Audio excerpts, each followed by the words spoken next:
Alléluia, que le nom du Seigneur soit béni, bien-aimé, que le nom du Seigneur soit glorifié, que le nom du Seigneur soit honoré, celui qui nous a rachetés à un grand prix. Que toute la gloire lui soit rendue encore cet après-midi pour tout ce qu'il accomplit chaque jour, chaque nuit dans la vie des uns et des autres. Amen. Amen. Alors j'aimerais, ma soeur, mon frère, à travers ce court message, vraiment à travers ce moment, je voudrais partager ce court message avec toi dans le livre de Jean. Jean chapitre 12, versets 20 à 22. Nous voyons une histoire. Alléluia. Nous lisons une histoire que la Bible nous apporte. Amen. La parole de Dieu dit qu'en Israël, il y eut une fête. Alléluia. Il y eut une fête et les Grecs étaient venus à cette fête-là pour adorer. Ils étaient venus manifester leur reconnaissance à Dieu. Ils étaient venus exprimer à Dieu toute leur reconnaissance. Ils étaient venus adorer Dieu pour ce qu'il est, pour ce qu'il leur donne. Mais pour plusieurs raisons, ils étaient venus en un mot pour glorifier le Dieu d'Israël. Et à cette fête, il y avait Jésus. Jésus était là avec ses disciples. Alors, lorsque les Grecs sont arrivés, après certainement le temps de la prière, de la cérémonie, ils ont voulu voir Jésus. Ils ont voulu voir Jésus, alors ils ont appelé Philippe, la Bible dit de Bethsaïda. Ils ont appelé Philippe et ils lui ont dit que nous aimerions rencontrer Jésus. Et Philippe, à son tour, il est allé voir André et ensuite lui et André, ils sont allés voir Jésus pour lui dire, il y a des gens qui sont là, qui veulent te parler ou qui veulent te rencontrer. Alors là où, sur quoi j'aimerais m'entretenir avec toi, c'est que quand je lis cette histoire, je me dis, mais pourquoi est-ce que les Grecs n'ont pas directement rencontré Jésus? Pourquoi ils ne sont pas directement allés voir Jésus? Avaient-ils besoin de faire tout ce tour-là pour voir Jésus-Christ? Donc, c'est la question que je me suis posée. Et la réponse que le Seigneur m'a donnée est celle-ci. C'est que, déjà, c'était mal fait. D'abord, il faut le comprendre. Il faut comprendre que le fait d'envoyer Philippe, et Philippe ensuite qui va voir André, et les deux qui vont ensemble voir Jésus, bon, on peut dire que oui, c'est un signe de politesse. Ils n'ont pas voulu voir le maître comme ça, l'affronter comme ça pour leur parler, pour lui parler directement, pour lui suggérer leurs problèmes. Ils ont voulu voir d'abord les disciples, ceci, cela, comme ça se fait partout ailleurs. Quand il y a du respect pour une personne, des fois, ça se passe comme ça. Alléluia. Mais ici, dans le cadre spirituel, lorsqu'on traduit cette situation, nous voyons que cela n'est pas bien. Cela n'est pas du tout bien. Les Grecs étaient venus en Israël pour adorer. Et ils ont profité, ils ont eu à cœur de rencontrer Jésus. Pourquoi est-ce qu'il fallait appeler l'un de ses disciples et lui dire que nous voulons voir Jésus? Pourquoi ne sont-ils pas allés directement pour exprimer leurs besoins à Jésus-Christ? Alléluia. Et donc, il faut comprendre que non, ce que le Seigneur m'a fait comprendre, c'est que nous n'avons pas besoin d'intermédiaire.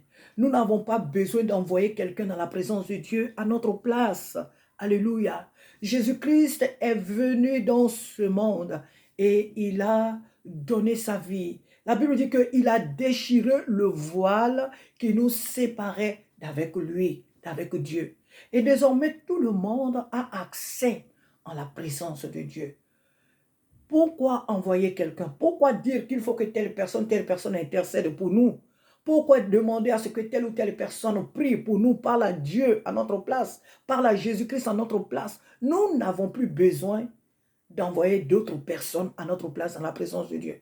Car cette présence nous est désormais accessible. Elle nous est désormais accessible. Nous pouvons tous entrer dans la maison de Dieu. Nous pouvons tous entrer dans la présence de Dieu.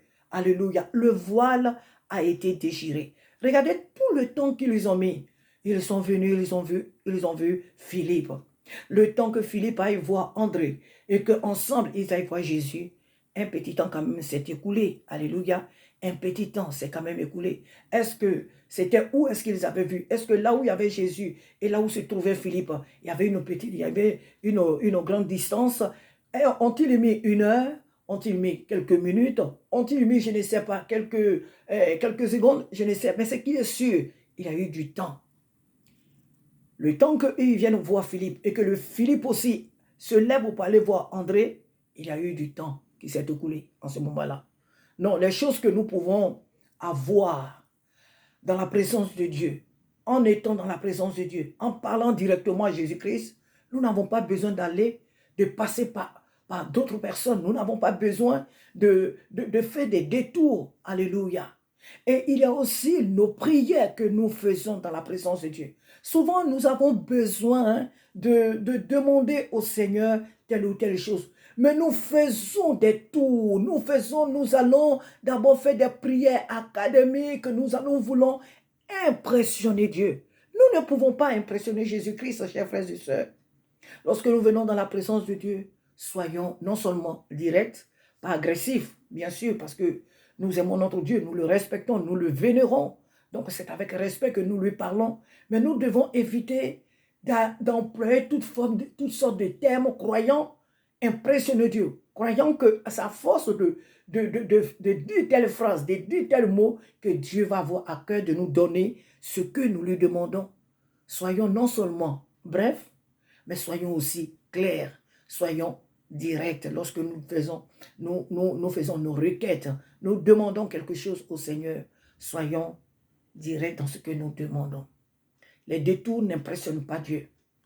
Alléluia. Les détours n'impressionnent pas Dieu. Les belles phrases n'impressionnent pas Dieu. Les phrases académiques n'impressionnent pas le Seigneur.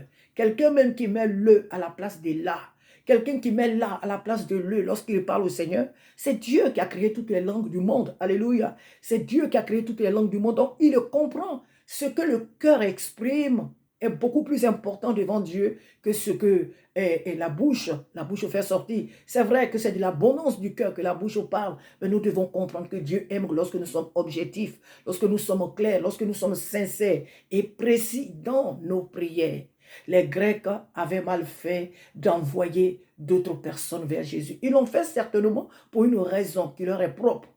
Mais lorsque nous méditons, lorsque nous voyons l'histoire sur le plan spirituel, nous pouvons dire que nous avons aujourd'hui accès, nous tous, à la présence de Dieu. Nous n'avons pas besoin de prier telle personne, de demander à telle personne de parler à Jésus, de parler à Dieu à notre place. Non, là où nous sommes, nous pouvons parler à Dieu. Là où nous nous trouvons, que ce soit dans nos salles de bain, que ce soit dans nos lits, que ce soit je ne sais où dans notre vie, dans notre salon, que ce soit au travail, dans les rues, dans les supermarchés, nous pouvons prier. La Bible le dit d'ailleurs, prier sans cesse. Donc où que nous nous trouvions, nous pouvons crier à Dieu et il peut nous entendre. Pourquoi? Parce qu'il vit en nous, parce qu'il est avec nous. Dieu vit en nous et il est avec nous partout où nous nous trouvons.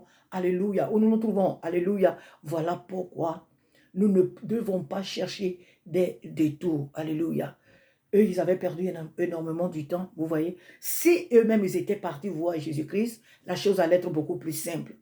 Mais il fallait voir d'abord Philippe. Ensuite, Philippe, on va voir André. Et maintenant, lui et André, maintenant, on va aller voir Jésus. C'est trop long. Alléluia. Tout ça, c'est trop compliqué. La présence de Jésus-Christ nous est tous accessible. Nous est désormais tous, nous pouvons entrer facilement dans cette présence parce que sa mort et sa résurrection nous ont désormais donné cet accès, ce libre accès. Alléluia. Que le Seigneur te bénisse, bien-aimé. Que le Seigneur te soutienne et que tu saches que Dieu entend tes prières. Même si le sujet est compliqué, mais tes faibles mots, le Seigneur les attend. Alléluia. On a une sœur qu'on appelle Anne, la femme d'Elkana. La Bible dit qu'elle était partie dans la présence de Dieu. Elle ne parlait pas, elle murmurait, elle parlait dans son cœur. C'est pourquoi le sacrificateur Élie avait pensé qu'elle était ivre. Parce qu'elle ne disait rien, mais elle malmonnait les mots et elle murmurait. Et vraiment, cela a fait que l'homme de Dieu l'a confondu à une autre personne. Mais il faut comprendre que c'est son cœur qu'elle a déversé devant Dieu. Et Dieu a compris, Dieu a entendu le cri de son cœur. Dieu entend les cris de nos cœurs. Nous n'avons pas besoin de bien parler une langue, de bien nous exprimer, d'avoir de belles phrases, de savoir concorder les mots pour dire que Dieu va nous écouter. Dieu n'est pas impressionné par notre savoir parler. Moïse n'avait pas la langue facile et Dieu l'a utilisé pour libérer son peuple. Dieu n'a pas besoin de notre savoir parler sur cette terre. Que tu aies des diplômes, que tu n'aies pas de diplômes, alléluia, Dieu entend ce qui sort de ton cœur.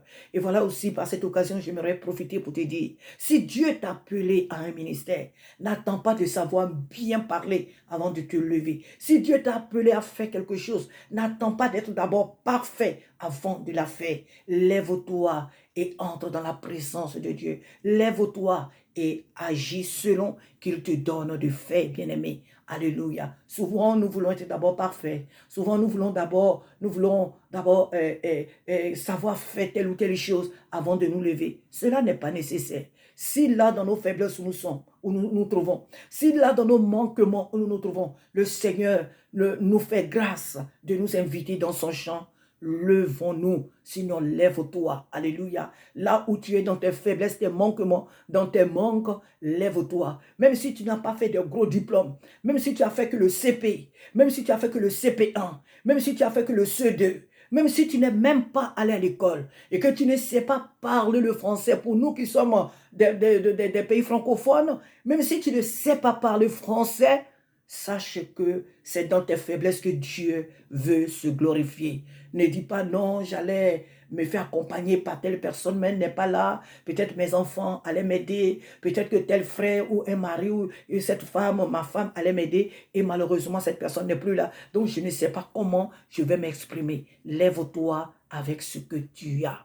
Lève-toi tel que tu es. Le Seigneur se servira de toi. Le Seigneur t'utilisera pour accomplir ce à quoi il t'a appelé. Évitons les détours.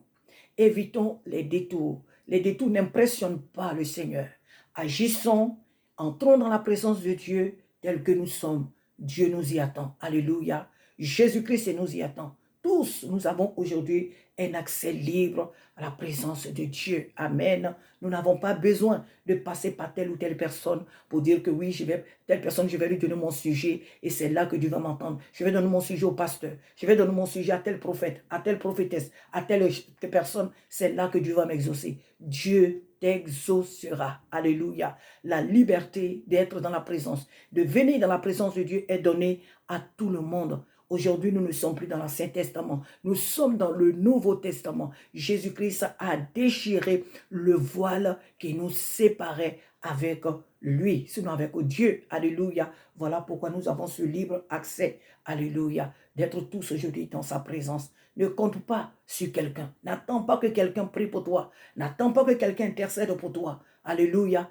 Prie toi-même. Dieu t'entendra. Dieu t'écoutera et il t'exaucera. C'était là ma petite exhortation de cette journée. Que Dieu te bénisse, que le Seigneur te soutienne, qu'il te fortifie et lève-toi pour agir malgré tes faiblesses bien-aimées. À Dieu seul soit toute la gloire parce qu'il est fidèle à ses promesses. Alléluia. À très bientôt bien-aimés. Amen. Amen.